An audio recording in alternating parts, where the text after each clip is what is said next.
Chapter 17. Foo-Foo the First. Miles Hendon hurried along toward the Southwark end of the bridge, keeping a sharp lookout for the persons he sought, and hoping and expecting to overtake them presently. He was disappointed in this, however. By asking questions, he was enabled to track them part of the way through Southwark. Then all traces ceased, and he was perplexed as to how to proceed. Still, he continued his efforts as best as he could during the rest of the day. Nightfall found him leg-weary, half-famished, and his desire as far from accomplishment as ever. So he supped at the Tabard Inn and went to bed, resolved to make an early start in the morning and give the town an exhaustive search. As he lay thinking and planning, he presently began to reason thus. The boy would escape from the ruffian, his reputed father if possible. Would he go back to London and seek his former haunts? No, he would not do that. He would avoid recapture. What then would he do? Never having had a friend in the world or a protector until he met Miles Hendon, he would naturally try to find that friend again, provided the effort did not require him to go toward London in danger. He would strike for Hendon Hall. That is what he would do, for he knew Hendon was homeward bound, and there he might expect to find him. Yes, the case was plain to Hendon. He must lose no more time in Southwark, but move at once through Kent towards Monk's home, searching the wood and inquiring as he went. Let us return to the vanished little king now. The ruffian whom the waiter at the inn on the bridge saw about to join the youth and the king did not exactly join them, but fell in close behind them and followed their steps. He said nothing. His left arm was in a sling, and he wore a large green patch over his left eye. He limped slightly and used an oaken staff as a support.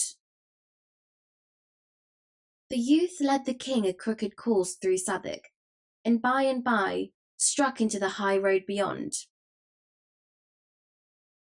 The king was irritated now, and said he would stop here. It was Hendon's place to come to him, not his to go to Hendon. He would not endure such insolence. He would stop where he was. The youth said, "Thou'lt tarry here, and thy friend lying wounded in the wood yonder? So be it then." The king's manner changed at once. He cried out, "Wounded? And who hath dared to do it? But that is apart. Lead on, faster, sirrah! Art shod with lead? Wounded is he? Now thou the doer of it be a duke's son, he shall rue it." It was some distance to the wood, but the space was speedily traversed. The youth looked about him, discovered a bough sticking in the ground with a small bit of rag tied to it, then led the way into the forest, watching for similar boughs and finding them at intervals. They were evidently guides to the point he was aiming at. By and by, an open place was reached, where the charred remains of a farmhouse, and near them a barn which was falling to ruin and decay. There was no sign of life anywhere, and utter silence prevailed. The youth entered the barn, the king following eagerly upon his heels. No one there? The king shot a surprised and suspicious glance at the youth and asked, "Where is he?" A mocking laugh was his answer. The king was in a rage in a moment. He seized a billet of wood and was in the act of charging upon the youth when another mocking laugh fell upon his ear. It was from the lame ruffian who had been following at a distance. The king turned and said angrily, "Who art thou? What is thy business here?" "Leave thy foolery," said the man, "and quiet thyself. My disguise is none so good that thou canst pretend thou knowest not thy father through it. Thou art not my father, I know thee not. I am the king. If thou hast hid my servant, find him for me, or thou shalt sup sorrow for what thou hast done. John Canty replied in a stern and measured voice, It is plain thou art mad, and I am loath to punish thee. But if thou provoke me, I must. Thy prating doth no harm here, for there are no ears that need to mind thy follies. Yet it is well to practise thy tongue to wary speech, that it may do not hurt when our quarters change. I have done a murder, and may not tarry at home, neither shalt thou, seeing I need thy service. My name is changed for wise reasons. It is Hobbs, John Hobbs. Thine is Jack. Charge thy memory accordingly. Now then, speak. Where is thy mother? Where are thy sisters? They came not to the place appointed. Knowest thou whither went? The king answered sullenly, Trouble me not with these riddles. My mother is dead, my sisters are in the palace. The youth nearby burst into a derisive laugh, and the king would have assaulted him, but Canty, or Hobbs as he now called himself, prevented him, and said, Peace.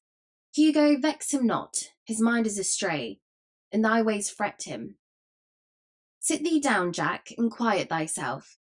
Thou shalt have a morsel to eat anon. Hobbs and Hugo fell to talking together in low voices, and the king removed himself as far as he could from their disagreeable company. He withdrew into the twilight of the farther end of the barn, where he found the earthen floor bedded a foot deep with straw. He lay down here, drew straw over himself in lieu of blankets, and was soon absorbed in thinking. He had many griefs, but the minor ones were swept almost into forgetfulness by the supreme one, the loss of his father. To the rest of the world, the name of Henry VIII brought a shiver and suggested an ogre whose nostrils breathed destruction and whose hand dealt scourgings and death. But to this boy, the name brought only sensations of pleasure. The figure it invoked wore a countenance that was all gentleness and affection. He called to mind a long succession of loving passages between his father and himself, and dwelt fondly upon them, his unstinted tears attesting how deep and real was the grief that possessed his heart. As the afternoon wasted away, the lad, wearied with his troubles, sank gradually into a tranquil and healing slumber. After a considerable time, he could not tell how long, his senses struggled to a half-consciousness, and as he lay with his closed eyes, vaguely wondering where he was and what was happening, he noted a murmurous sound, the sullen beating of rain upon the roof. A snug sense of comfort stole over him, which was rudely broken the next moment by a chorus of piping cackles and coarse laughter. It startled him disagreeably, and he unmuffled his head to see whence this interruption proceeded. A grim and unsightly picture met his eye. A bright fire was burning in the middle of the floor at the other end of the barn, and around it, and lit weirdly up by the red glare, lolled and sprawled the motliest company of tattered gutter scum and ruffians of both sexes he had ever read or dreamed of. There were huge stalwart men, brown with exposure, long-haired and clothed in fantastic rags. There were middle-sized youths of truculent countenance and similarly clad.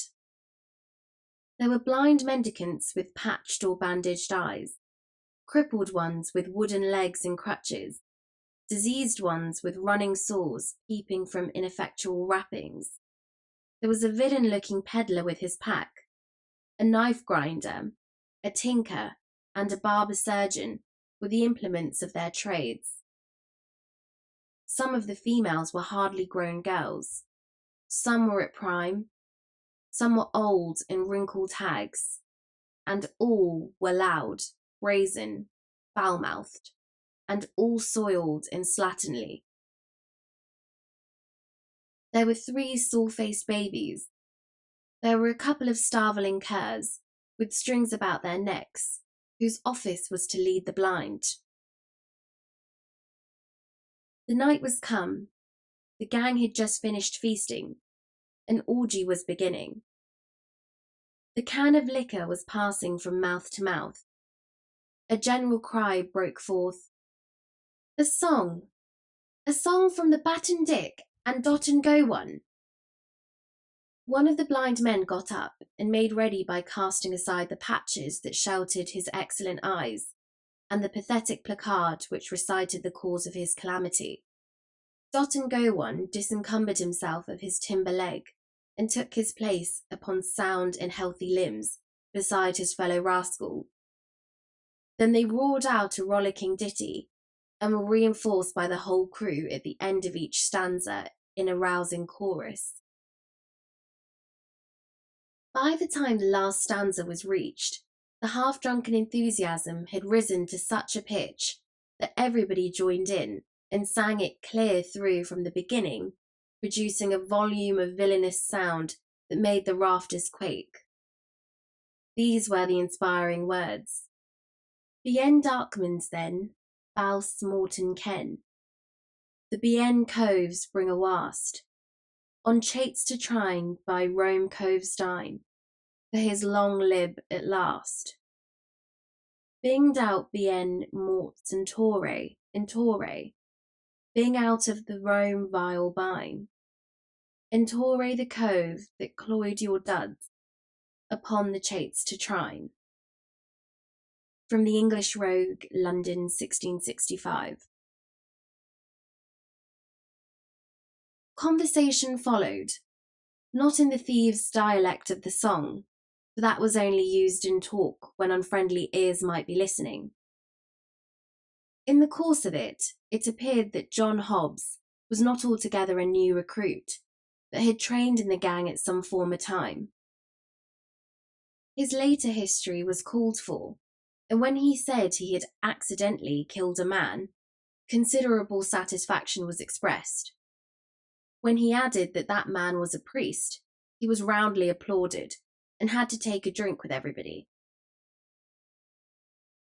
Old acquaintances welcomed him joyously, and new ones were proud to shake him by the hand. He was asked why he had tarried away so many months. He answered, "London is better than the country, and safer these late years. The laws be so bitter and so diligently enforced. And I had not had that accident, I had stayed there. I had resolved to stay and never more venture countrywards, but the accident has ended that." He inquired how many persons the gang numbered now. The ruffler or chief answered, 25 sturdy budgers, bulks, files, clapperdodgeons, and maunders, counting the dells and doxies and other morts. Most are here, the rest are wandering eastward, along the Winterley. We follow at dawn. I do not see the wen among the honest folk about me. Where may he be? Poor lad, his diet is brimstone now, and over hot for a delicate taste. He was killed in a brawl somewhere about midsummer. I'm sorry to hear that. The wen was a capable man, and brave. That he was truly. Black Bess, his dell, is of us yet, but absent on the eastward tramp. A fine lass, of nice ways and orderly conduct, none ever seeing her drunk above 4 days in the 7.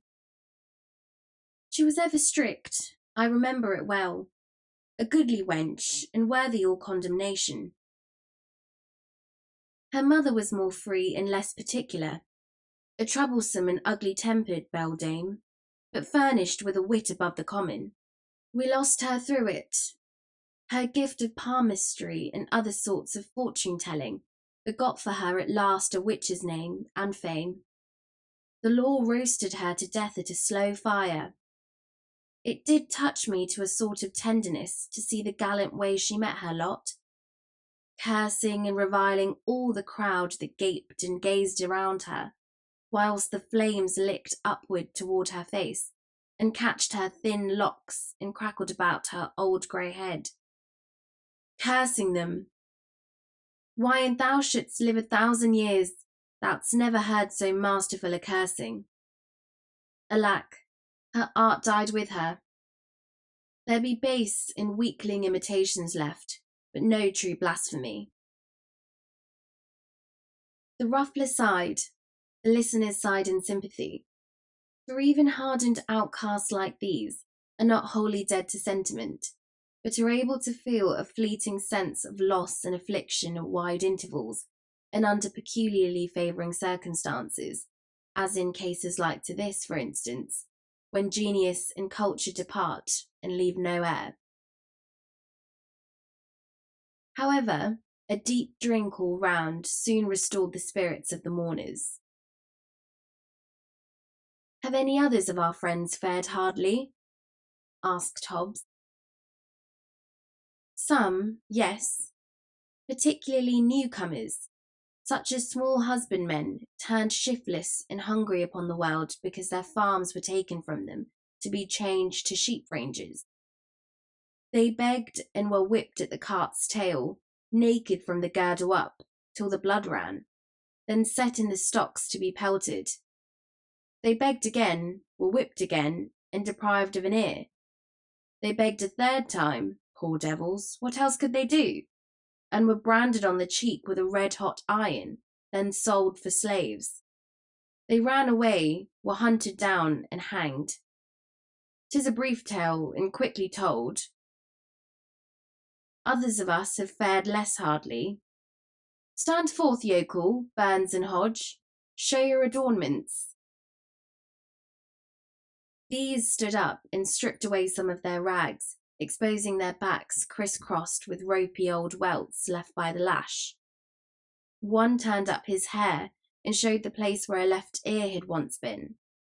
Another showed a brand upon his shoulder, the letter V, and a mutilated ear. The third said, "I am yokel, once a farmer and prosperous, with a loving wife and kids. Now am I somewhat different in estate and calling, and the wife and kids are gone. Mayhap they are in heaven, mayhap in the other place, but the kindly God be thanked, they bide no more in England. My good old blameless mother strove to earn bread by nursing the sick. One of these died. The doctors knew not how, so my mother was burnt for a witch, whilst my babes looked on and wailed. English law! Up all with your cups, now all together, and with a cheer, drink to the merciful English law that deliver her from the English hell. Thank you, mates, one and all. I begged from house to house, I and the wife. But it was a crime to be hungry in England, so they stripped us and lashed us through 3 towns. Drink ye all again to the merciful English law, for its lash drank deep of my Mary's blood, and its blessed deliverance came quick. She lies there, in the potter's field, safe from all harms. And the kids, well, whilst the law lashed me from town to town, they starved. Drink, lads, only a drop to the poor kids that never did any creature harm." I begged again, begged for a crust, and got the stocks and lost an ear. See, here bides the stump. I begged again, and here is the stump of the other to keep me minded of it. And still I begged again, and was sold for a slave. Here on my cheek under this stain, if I washed it off ye might see the red S, the branding the iron left there. A slave! Do you understand that word? An English slave. That is he that stands before ye. I have run from my master, and when I am found, the heavy curse of heaven fall on the law of the land that hath commanded it. I shall hang." A ringing voice came through the murky air. "Thou shalt not, and this day be the end of the law is come." All turned and saw the fantastic figure of the little king approaching hurriedly. As it emerged into the light and was clearly revealed, a general explosion of inquiries broke out. "Who is it? What is it? Who art thou, mannikin?" The boy stood unconfused in the midst of all those surprised and questioning eyes, and answered with princely dignity, "I am Edward, King of England." A wild burst of laughter followed, partly of derision and partly of delight in the excellence of the joke. The king was stung. He said sharply, "You mannerless vagrants, is this your recognition of the royal boon I have promised?" He said more with angry voice and excited gesture, but it was lost in a whirlwind of laughter and mocking exclamations. John Hobbs made several attempts to make himself heard above the din, and at last succeeded, saying, "Mates, he is my son, a dreamer, a fool, and stark mad. Mind him not. He thinketh he is the king." "I am the king," said Edward, turning toward him. "As thou shalt know to thy cost in good time. Thou hast confessed a murder. Thou shalt swing for it." "Thou'lt betray me? Thou?" "And I get my hands upon thee." "Tut, tut," said the burly ruffler, interposing in time to save the king, and emphasizing this service by knocking Hobbs down with his fist. "Hast respect for neither kings nor rufflers? And thou insult my presence so again, I'll hang thee up myself." Then he said to his majesty, "Thou must make no threats again thy mates, lad, and thou must guard thy tongue from saying evil of them elsewhere. Be king if it please thy mad humour, but be not harmful in it. Sink the title thou hast uttered, 'tis treason. We be bad men in some few trifling ways, but none among us is so base as to be a traitor to his king. We be loving and loyal hearts in that regard. Note if I speak truth, now all together, long live Edward, King of England. Long live Edward, King of England." The response came with such a thunder gust from the motley crew that the crazy building vibrated to the sound. The little king's face lighted with pleasure for an instant, and he slightly inclined his head, and said with grave simplicity, "I thank you, my good people." This unexpected result threw the company into convulsions of merriment. When something like quiet was presently come again, the ruffler said firmly, but with an accent of good nature, "Drop it, boy. 'Tis not wise nor well. Humour thy fancy if thou must, but choose some other title." A tinker shrieked out a suggestion. "Foo-foo the First, King of the Moon Calves." The title took at once. Every throat responded, and a roaring shout went up of, "Long live Foo-foo the First, King of the Moon Calves," followed by hootings, catcalls, and peals of laughter. "Hail him forth and crown him! Robe him! Sceptre him! Throne him!" These and 20 other cries broke out at once, and almost before the poor little victim could draw a breath, he was crowned with a tin basin, robed in a tattered blanket, throned upon a barrel, and sceptred with the tinker's soldering iron. Then all flung themselves upon their knees about him, and sent up a chorus of ironical wailings and mocking supplications, whilst they swabbed their eyes with their soiled and ragged sleeves and aprons. "Be gracious to us, O sweet king. Trample not upon the beseeching worms, O noble majesty. Pity thy slaves, and comfort them with a royal kick. Cheer us and warm us with thy gracious rays, O flaming sun of sovereignty. Sanctify the ground with the touch of thy foot, that we may eat the dirt and be ennobled. Deign to spit upon us, O sire, that our children's children may tell of thy princely condescension, and be proud and happy forever. But the humorous tinker made the hit of the evening, and carried off the honours. Kneeling, he pretended to kiss the king's foot, and was indignantly spurned, whereupon he went about begging for a rag to paste over the place upon his face which had been touched by the foot, saying it must be preserved from contact with the vulgar air, and that he should make his fortune by going on the highway and exposing it to view at the rate of 100 shillings a sight. He made himself so killingly funny that he was the envy and admiration of the whole mangy rabble. Tears of shame and indignation stood in the little monarch's eyes, and the thought in his heart was, had I offered them a deep wrong, they could not be more cruel. Yet have I proffered naught but to do them a kindness, and it is thus they use me for. Chapter 18. The Prince with the Tramps. The troop of vagabonds turned out at early dawn and set forward on their march. There was a lowering sky overhead, sloppy ground underfoot, and a winter chill in the air. All gaiety was gone from the company. Some were sullen and silent, some were irritable and petulant, none were gentle-humoured, all were thirsty.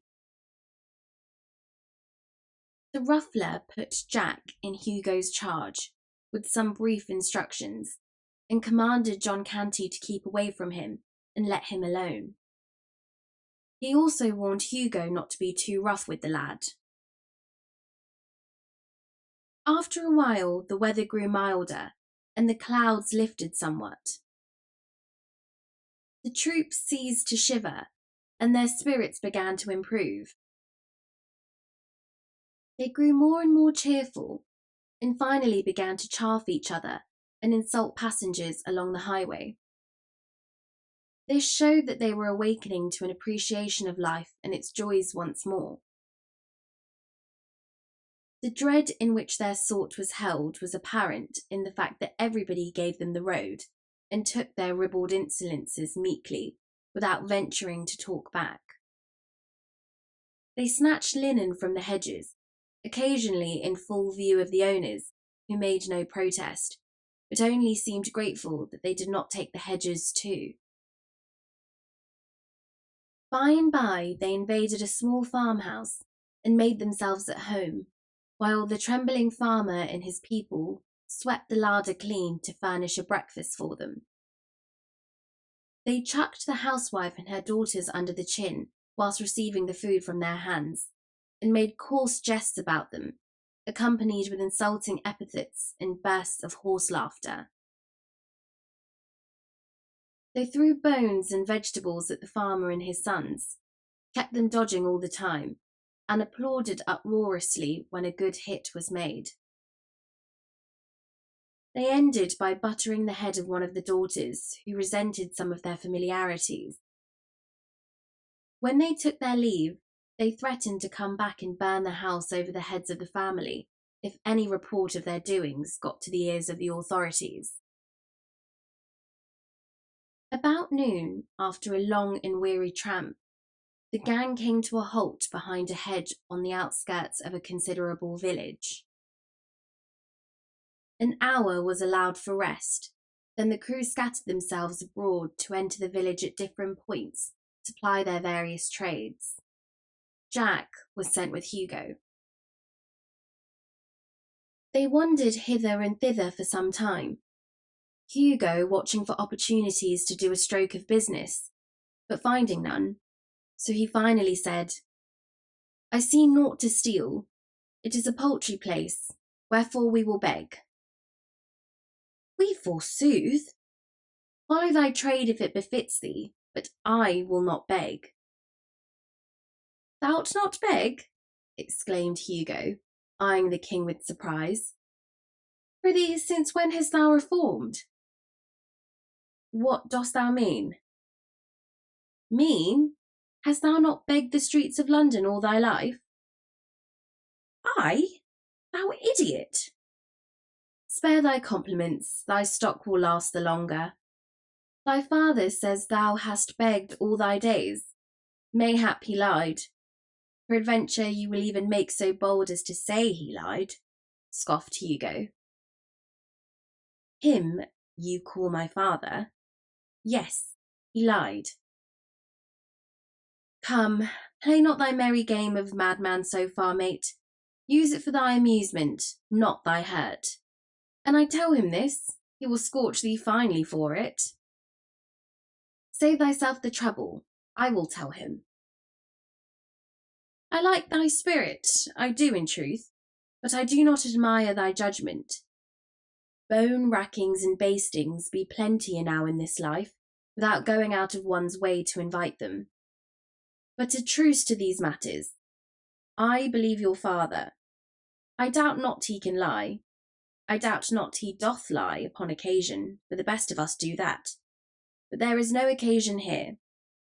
A wise man does not waste so good a commodity as lying for naught. But come, sith it is thy humour to give over begging, wherewithal shall we busy ourselves? With robbing kitchens? The king said impatiently, Have done with this folly, you weary me.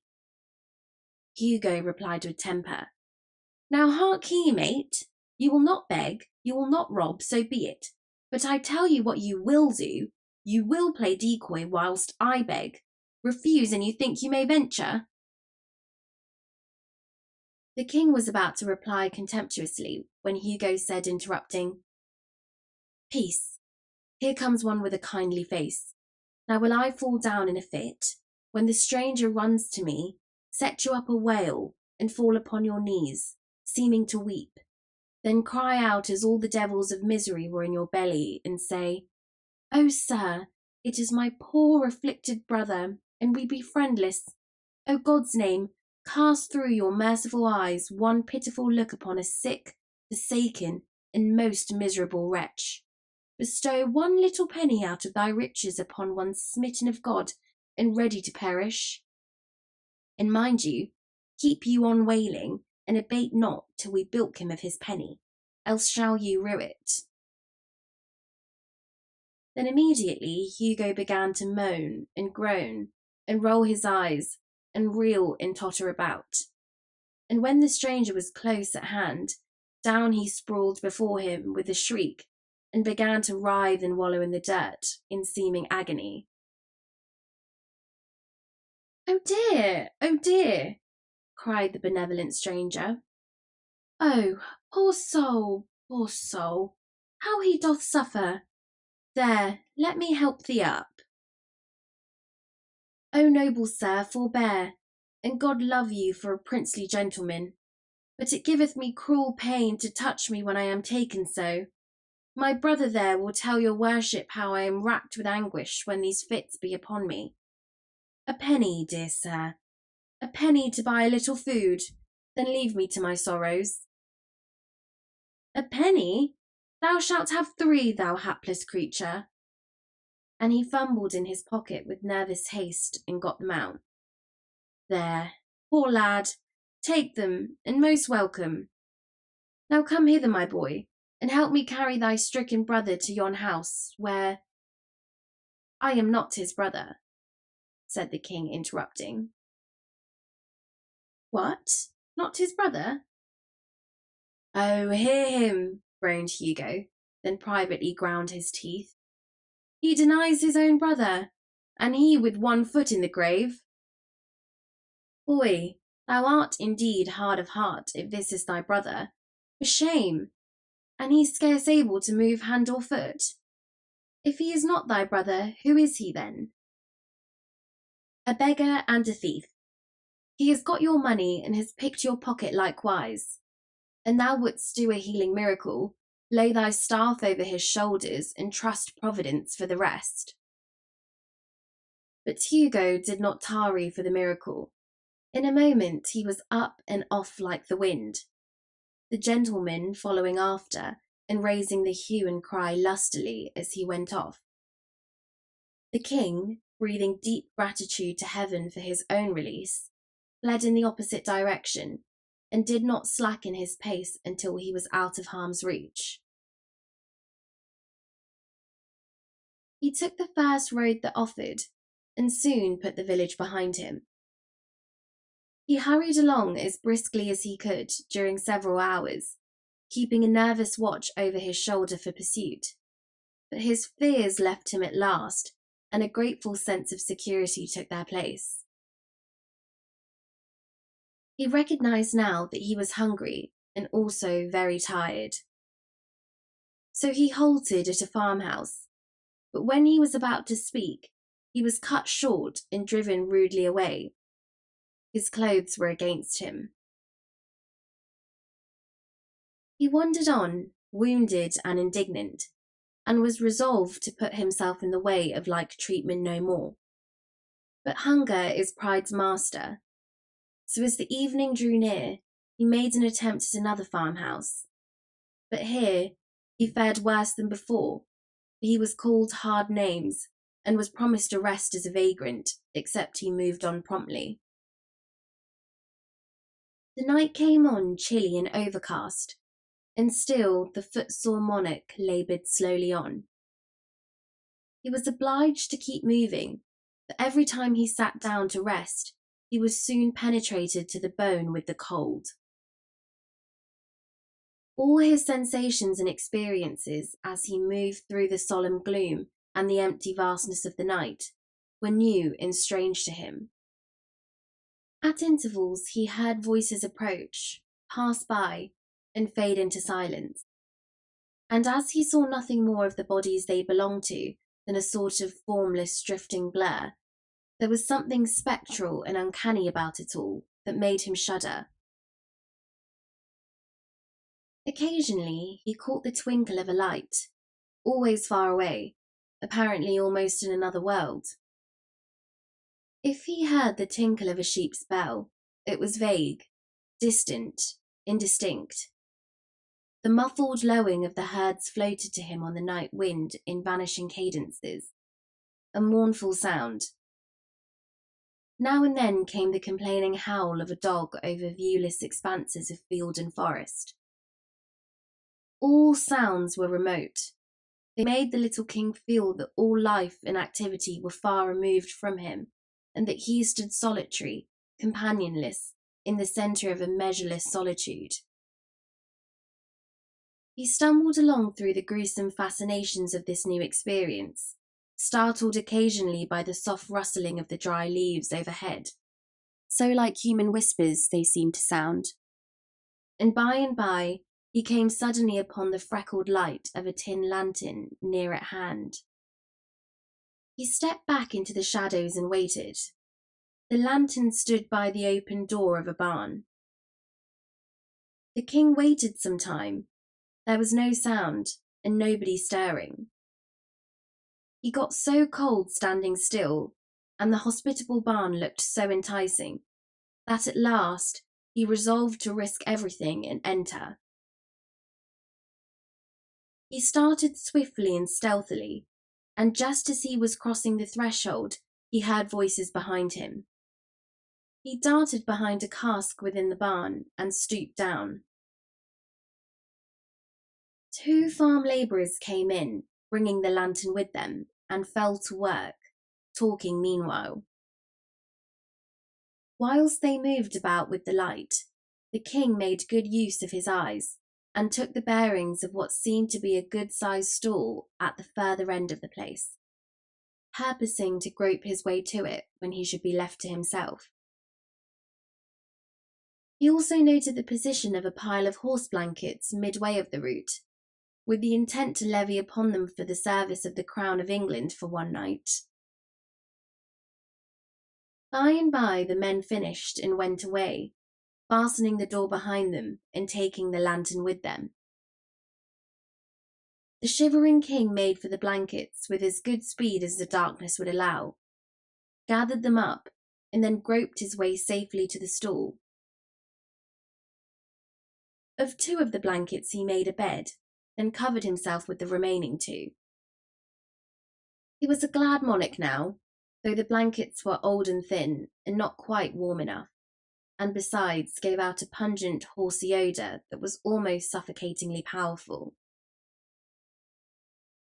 Although the king was hungry and chilly, he was also so tired and so drowsy that these latter influences soon began to get the advantage of the former, and he presently dozed off into a state of semi-consciousness.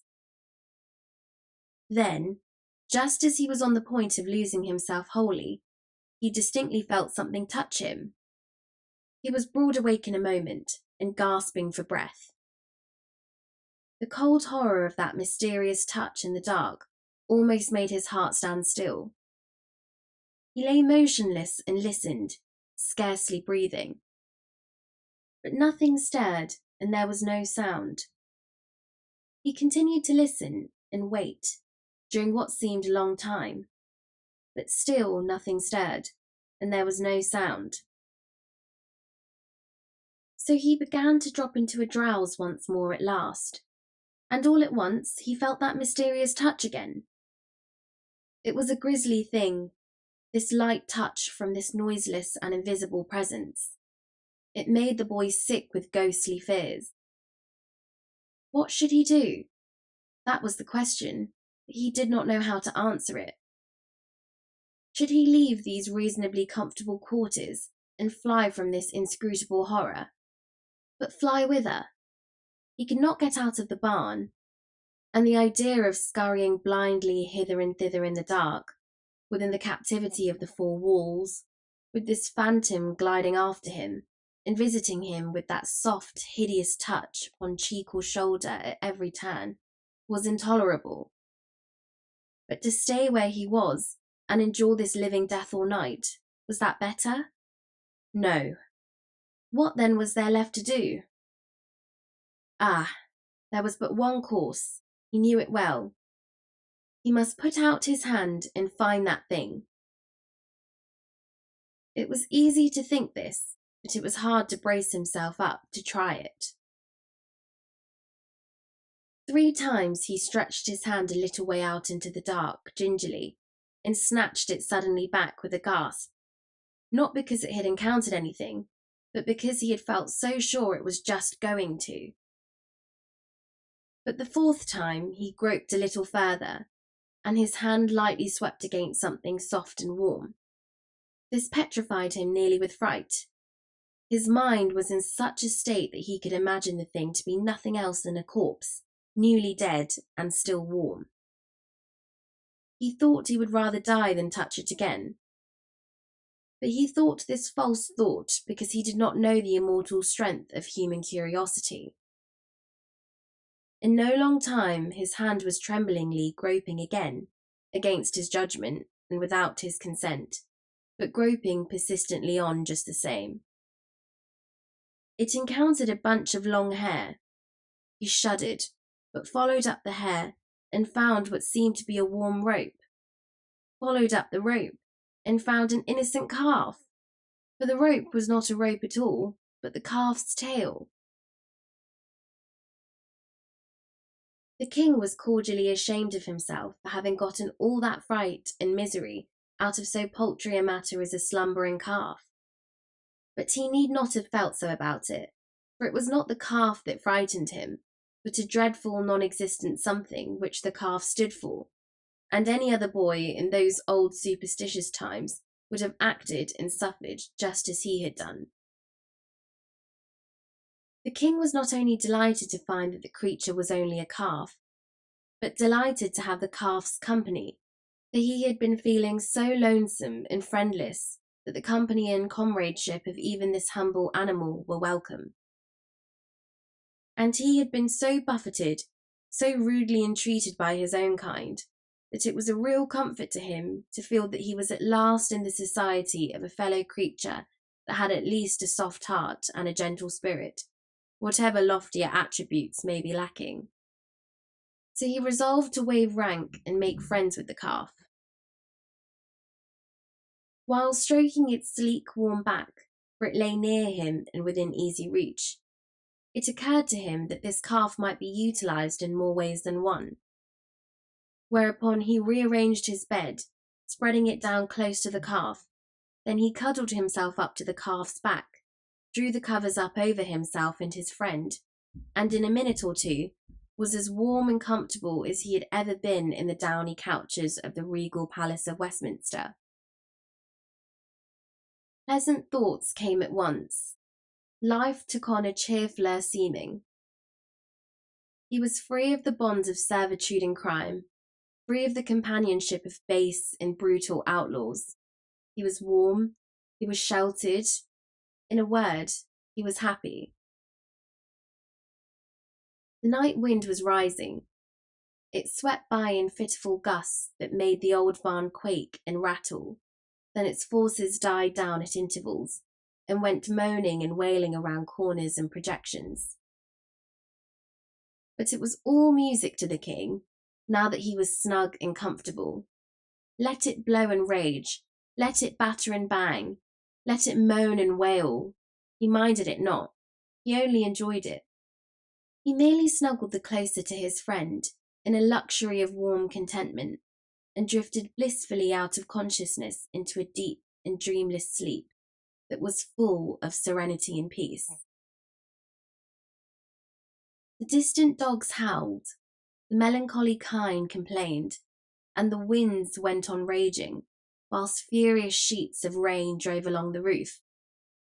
But the majesty of England slept on, undisturbed, and the calf did the same, it being a simple creature, and not easily troubled by storms, or embarrassed by sleeping with a king. Chapter 19. The Prince with the Peasants. When the king awoke in the early morning, he found that a wet but thoughtful rat had crept into the place during the night and made a cosy bed for itself in his bosom. Being disturbed now, it scampered away. The boy smiled and said, "Poor fool, why so fearful? I am as forlorn as thou. 'Twould be a sham in me to hurt the helpless, who am myself so helpless. Moreover, I owe you thanks for a good omen, for when a king has fallen so low that the very rats do make a bed of him, it surely meaneth that his fortunes be upon the turn, since it is plain he can no lower go." He got up and stepped out of the stall, and just then he heard the sound of children's voices. The barn door opened and a couple of little girls came in. As soon as they saw him, their talking and laughing ceased, and they stopped and stood still, gazing at him with strong curiosity. Then presently began to whisper together. Then they approached nearer and stopped again to gaze and whisper. By and by they gathered courage and began to discuss him aloud. One said, "He hath a comely face." The other added, "And pretty hair, but is ill-clothed now, and how starved he looketh." They came still nearer, sidling shyly around him and about him, examining him minutely from all points, as if he were some strange new kind of animal, but warily and watchfully the while, as if they half feared he might be a sort of animal that would bite upon occasion. Finally they halted before him, holding each other's hands for protection, and took a good satisfying stare with their innocent eyes. Then one of them plucked up all her courage and inquired with honest directness, "Who art thou, boy?" "I am the king," was the grave answer. The children gave a little start and their eyes spread themselves wide open and remained so during a speechless half-minute. Then curiosity broke the silence. "The king? What king?" "The King of England." The children looked at each other, then at him, then at each other again, wonderingly, perplexedly. Then one said, "Didst hear him, Marjorie? He said he is the king. Can that be true?" "How can it be else but true, Prissy? Would he say a lie?" "But look you, Prissy, and it were not true, it would be a lie. It surely would be. Now think on't. For all things that be not true be lies. Thou canst make naught else out of it." It was a good, tight argument, without a leak in it anywhere, and it left Prissy's half-doubts not a leg to stand on. She considered a moment, then put the king upon his honour with the simple remark, "If thou art truly the king, then I believe thee." "I am truly the king." This settled the matter. His Majesty's royalty was accepted without further question or discussion, and the two little girls began at once to inquire into how he came to be where he was, and how he came to be so unroyally clad, and whither he was bound, and all about his affairs. It was a mighty relief to him to pour out his troubles where they would not be scoffed at or doubted. So he told his tale with feeling, forgetting even his hunger for the time, and it was received with the deepest and tenderest sympathy by the gentle little maids. But when he got down to his latest experiences, and they learned how long he had been without food, they cut him short and hurried him away to the farmhouse to find a breakfast for him. The king was cheerful and happy now, and said to himself, "When I come to mine own again, I will always honour little children, remembering how that these trusted me and believed in me in my time of trouble, whilst they that were older and thought themselves wiser mocked at me and held me for a liar." The children's mother received the king kindly and was full of pity for his forlorn condition, and apparently crazed intellect touched her womanly heart. She was a widow and rather poor. Consequently, she had seen trouble enough to enable her to feel for the unfortunate. She imagined that the demented boy had wandered away from his friends or keepers, so she tried to find out whence he had come in order that she might take measures to return him. But all her references to neighbouring towns and villages, and all her inquiries into the same line, went for nothing. The boy's face, and his answers too, showed that the things she was talking of were not familiar to him. He spoke earnestly and simply about court matters, and broke down more than once when speaking of the late king, his father. But whenever the conversation changed to baser topics, he lost interest and became silent. The woman was mightily puzzled, but she did not give up. As she proceeded with her cooking, she set herself to contriving devices to surprise the boy into betraying his real secret. She talked about cattle. He showed no concern. Then about sheep. The same result. So her guess that he had been a shepherd boy was an error. She talked about mills and about weavers, tinkers, smiths, trades and tradesmen of all sorts, and about Bedlam and jails and charitable retreats. But no matter, she was baffled at all points. Not altogether either, for she argued that she had narrowed the thing down to domestic service. Yes, she was sure she was on the right track now. He must have been a house servant. So she led up to that, but the result was discouraging. The subject of sweeping appeared to weary him. Fire-building failed to stir him. Scrubbing and scoring awoke no enthusiasm. The good wife touched with a perishing hope, and rather as a matter of form, upon the subject of cooking. To her surprise and her vast delight, the king's face lighted at once. Ah, she had hunted him down at last, she thought, and she was right proud, too, of the devious shrewdness and tact which she had accomplished it. Her tired tongue got a chance to rest now, for the king's, inspired by gnawing hunger and the fragrant smells that came out the sputtering pots and pans, turned itself loose and delivered itself up to such an eloquent dissertation upon certain toothsome dishes that within 3 minutes the woman said to herself, "Of a truth, I was right. He hath holpen in a kitchen." Then he broadened his bill of fare and discussed it with such appreciation and animation that she, the good wife, said to herself, "Good lack! How can he know so many dishes, and so fine ones withal? For these belong only upon tables of the rich and great. Ah, now I see. Ragged outcast as he is, he must have served in the palace before his reason went astray. Yes, he must have helped in the kitchen of the king himself. I will test him."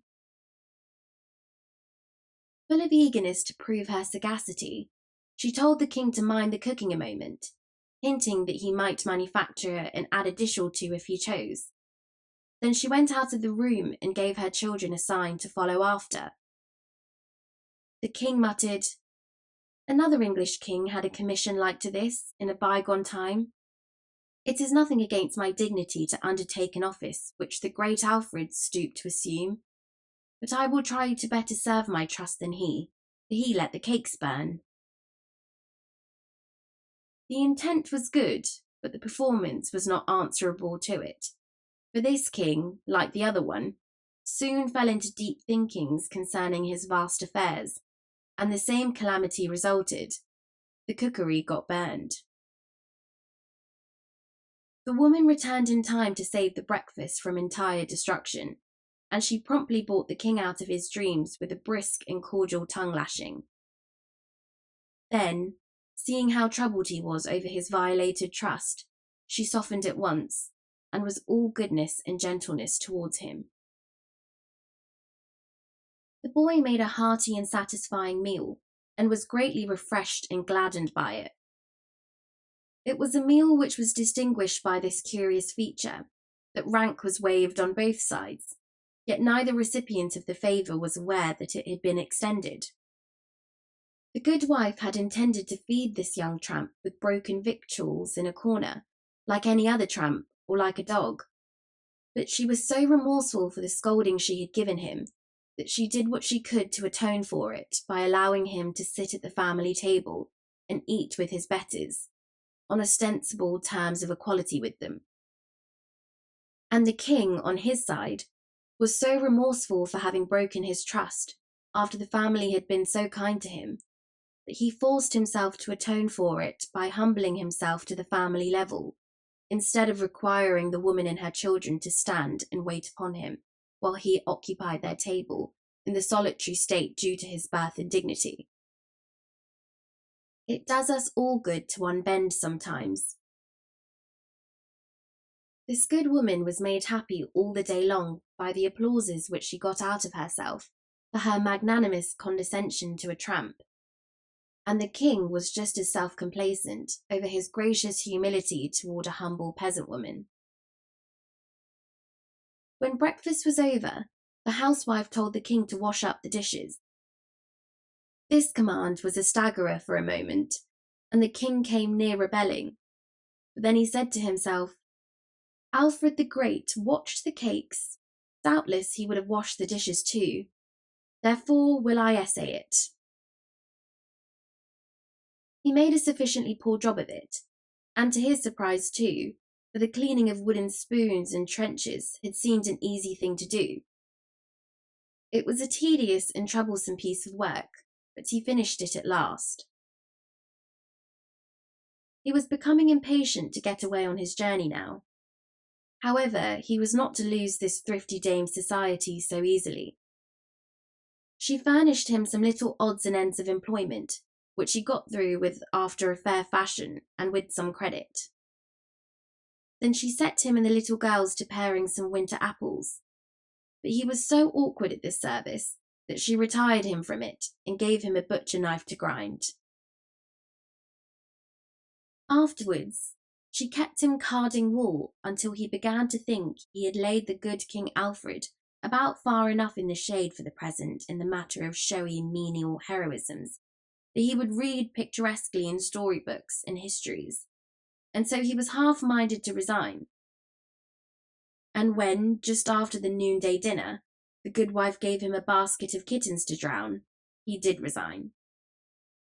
At least, he was just going to resign, for he felt that he must draw the line somewhere, and it seemed to him that to draw it at kitten drowning was about the right thing, when there was an interruption. The interruption was John Canty with a peddler's pack on his back, and Hugo.